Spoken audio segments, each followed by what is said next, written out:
자, 이번에 홍준표 대구시장이 뿔난 얘기 좀 해보죠. 성남FC 관련 의혹에 홍준표 시장이 소환됐는데요. 자, 김성주 민주당 의원입니다. 성남FC와 비슷한 경남FC 후원금 모집 과정에 주목해야 된다. 후원금 받을 때마다 언론에 대대적인 보도가 나갔으니 검찰의 기준대로라면 홍 시장도 정치적 이득을 얻은 거다.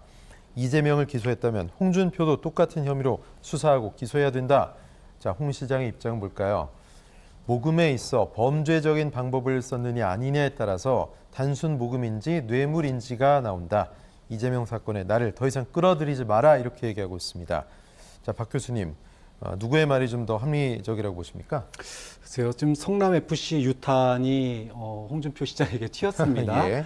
이제 민주당이나 이재명 대표 측에서 줄기차게 주장을 해왔어요. 네네. 우리가 유죄면 경남FC 홍준표 당시 지사도 유죄다. 사실 돈이 없는 시민구단의 운명이기도 하거든요. 저런 그렇죠. 것들이. 예. 그러니까 지금 이제 시민구단의 운영이 굉장히 어려운 상황에서 네네. 후원금이나 광고 이런 게 없으면 운영이 어려운 상황입니다. 예. 그럼 도민들의 혈세로 지원하기는 한계가 있기 때문에 네. 뭐 불가피한 상황인데 그러다 보니까는 이제 뭐 예를 들어 25억을 갖다가 홍준표 지사가 당시에 이제 모금을 해서 운영을 했는데 그거 말고도 이제 뭐 대구은행이라든지 이런 데하고도 이제 후원금 받았어요. 네. 자, 이런 거에 대해서 이제 범죄적 방법이 있었냐 없었냐 이제 이런 걸로 나갑니다. 그런데 지금 이제 민주당에서는 뭐 이 경남 FC를 거의 뭐 물귀신 작전으로 끌고 들어가고 있기 네. 때문에 결국은 이제 이 논란을 이제 홍준표 시장이 스스로 해명해야 되는 상황이 돼 버렸어요. 예. 그런데 지금 이제 과거에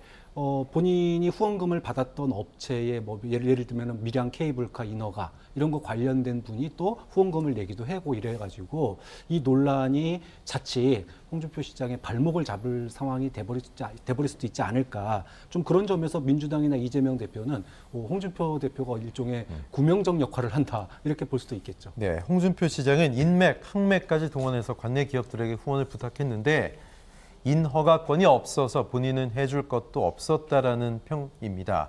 그렇게 말했는데요.